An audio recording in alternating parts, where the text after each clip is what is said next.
ওগো আল্লাহ, ওগো মালিক, তুমি ছাড়া তো আমাদের আর কেউ নাই, তুমি ছাড়া তো আমার আর কেউ নাই। আল্লাহ গো, তুমি যদি মাফ না করো কে আমাকে মাফ করবে? তুমি যদি মাফ না করো কে আমাকে মাফ করবে? তুমি যদি আমাকে মাফ করো তাহলে তোমার কোনো দিকে কমবে না, তুমি যদি আমাকে মাফ না করো তোমার কোনো দিকে বাড়বে না।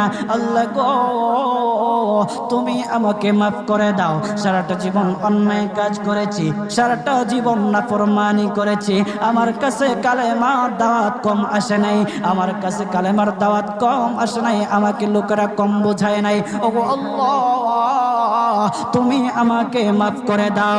মাফ না করলে কোথায় যাব, কার কাছে যাব? বাবা যখন মারে তখন মার কাছে আশ্রয় নেওয়া যায়, মা যখন প্রহার করে তখন বাবার